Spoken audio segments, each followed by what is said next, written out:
Bismillahirrahmanirrahim. Assalamualaikum warahmatullahi wabarakatuh. Alhamdulillahilladzi hadana lihadza wa ma kunna linahtadiya laula an hadanallah. Wassalatu wassalamu ala Muhammad ibn Abdullah wa ala alihi wa sahbihi wa mawala. Amma ba'du. Sahabat pendengar yang berbahagia, ibadah puasa memiliki falsafah yang menyeluruh, baik dalam aspek rohaniah maupun aspek lahiriah. Puasa juga merupakan suatu proses revolusi atau perubahan besar menuju pada tingkat kesempurnaan hidup. Sehingga tujuan akhir dari ibadah puasa adalah mencapai derajat takwa. Derajat takwa seseorang akan mewujud pada sikap dan perilaku yang menggambarkan kualitas dan kuantitas baktinya kepada Allah dan terhadap sesama manusia. Sahabat pendengar yang berbahagia, Muhammad Yunan Nasution dalam bukunya yang berjudul Pegangan Hidup merumuskan intisari hikmah puasa yang terdiri dari 10 macam. Di antaranya menanamkan benih welas asih dan kasih sayang, syafaqah dan rahmat terhadap fakir miskin, anak-anak yatim, umumnya orang-orang melarat dan sengsara. Kemudian melatih jiwa dan watak memelihara amanah. Sebab puasa itu adalah amanah Tuhan yang harus dipelihara atau dikerjakan. Dengan demikian terlatih pula lah jiwa untuk memelihara amanah yang lain. Yang ketiga, juga membina jiwa supaya mempunyai kekuatan dan daya tahan menanggung penderitaan, memperkuat kemauan, dan meneguhkan cita-cita. Kemudian mengurangi hawa nafsu keduniaan, kemewahan hidup sehingga mendekatkan diri atau taqarrub kepada Allah dan akhirnya meningkat kepada orang yang muqarrabin. Berikutnya, membiasakan diri dengan sikap sabar. Sabar mengendalikan hawa nafsu, makan, minum, dan lainnya, menahan marah dan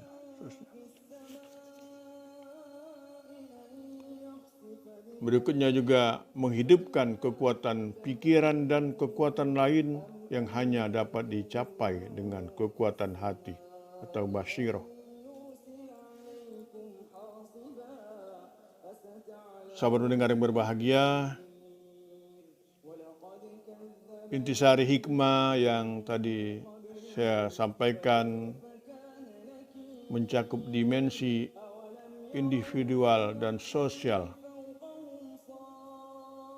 ataupun dimensi lahir dan batin. Secara umum, ibadah seseorang memang harus dapat melahirkan proses revolusi tadi pada dunia batin dan dunia lahir maupun dunia individu dan sosial. Puasa juga diharapkan dapat mewujudkan kesadaran untuk menjalin persaudaraan atau ukhuwah antar sesamanya sebagai buah dari takwa. Landasan sikap ini bahwa manusia itu pada dasarnya sama dan yang membedakannya hanyalah kualitas ketakwaannya. Kualitas ketakwaan juga seorang tidak hanya ditandai oleh kesolehan batin, tapi juga kesolehan sosial.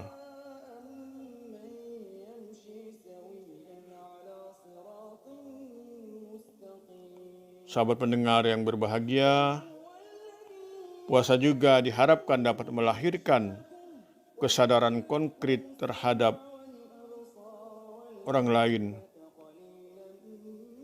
terhadap sikap solidaritas sosial, dalam arti ikut merasakan beban penderitaan orang lain dan bersedia untuk berkorban, dalam arti luas, dalam mengurangi penderitaan orang lain. Dalam konteks puasa, solidaritas sosial dapat berupa peningkatan kesadaran mengambil sebagian harta bendanya untuk berzakat, atau infak, bersedekah. Dengan demikian orang tidak punya rasa tamak untuk menguasai semua kekayaannya. Sebab harta benda yang dimilikinya itu merupakan amanah Allah yang tidak hanya untuk dirinya tetapi juga untuk bahagian atau bahagian orang lain. Sebagaimana Allah berfirman, wa fi amwalihim haqqul lisaili wal mahrum. Pada harta-harta benda atau harta-harta mereka ada hak untuk orang miskin yang meminta dan orang miskin yang tidak mendapat bagian. Begitu pula kita menggunakan kekayaan yang tidak diperbolehkan berlebihan. Wa kulu washrabu wa la tusrifu innahu la yuhibbul musrifin. Saudara, sahabat pendengar yang berbahagia, atas dasar tadi beberapa ayat yang saya sampaikan, kiranya membelanjakan harta secara tidak berlebihan untuk kepentingan diri sendiri maupun mengeluarkan untuk orang lain sebagai sebuah syariat agama yang perlu kita upayakan. Sahabat pendengar yang berbahagia, pada akhirnya saya mengajak kita semua untuk memperbanyak doa. Semoga puasa kita dapat mencapai tingkat ketakwaan yang lebih sempurna sehingga akan mendapatkan kebaikan di setiap sisi kehidupan kita. Allahumma aslih li dinil ladzi huwa ismah amri wa aslih li dunyaya allati fiha ma'asyih wa aslih li akhiratil li fiha ma'adi waj'al hayata zilatan li fi kulli khair waj'alil mauta rahmatan li min kulli syarr. Ya Allah, kuatkanlah agamaku dalam hatiku, karena dengan agama itu segala urusanku sandarkan. Dan baguskanlah duniaku, karena dunia itu tempat kehidupanku.